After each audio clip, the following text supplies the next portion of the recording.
एक प्रचार है और कुछ नहीं है। 144 का कोई समीकरण नहीं होता।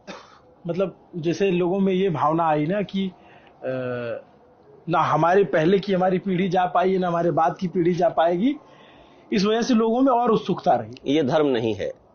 धर्म वो है जो हमारे पहले की पीढ़ियों ने भी किया है, हमारे बाद की पीढ़ियां भी करती रहेंगी। क्या है धर्म? धर्म है जो सनातनता में विद्यमान है, जीवन के मूल चरित्र को धारण करने वाली शक्ति।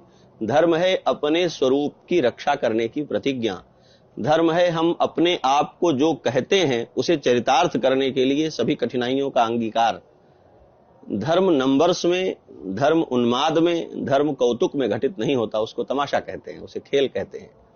जो हमारी पहले पीढ़ियों ने कभी नहीं किया और जो हमारे आगे की पीढ़ियां नहीं कर पाएंगी, वो हमें ही क्यों चाहिए? धर्म तो परंपरा से चलता है ना। एवं परंपरा प्राप्तमेव राजर्षयो विदुः वंदे गुरु परंपराम। तो जो हमारे पहले की पीढ़ियों को नहीं मिला, जो हमारे आगे की पीढ़ियां भी नहीं पाने वाली हैं, वह हमारे लिए हितकर होगा, ये कैसे समझेंगे हम? क्योंकि शास्त्र तो ये कहते हैं कि जिसमें पूर्वज गए हैं, जिसमें हमारे के पहले लोग गए हैं और उन्होंने परखा है, उन्होंने इसकी प्रामाणिकता के बारे में कोई अपनी सम्मति दी है, वही हम अंगीकार करें, फिर हम परखें अपने देश काल में, और अब तक यदि उसकी चरितार्थता बाकी हो तो इसे आने वाली पीढ़ियों के लिए छोड़ जाएं। तो ये जो असाधारण सी बात है 144 वर्ष वाली, मेरा मन इसके साथ नहीं जाता, मैं किसी समझ के स्तर पर इसको ठीक नहीं पाता हूं। हुआ क्या है, महाकुंभ के विषय में बहुत सारे लोग बहुत तरह की बातें कह रहे हैं, और वो इसमें हम यूनिक क्या कह दें, इससे घिरे हुए हैं। कुछ असाधारण, और एक ये जो बॉलीवुड का आया हुआ शब्द है चलता हुआ ना, अतरंगी बात, कोई पता नहीं इसकी क्या व्युत्पत्ति है, आप खोज लीजिएगा।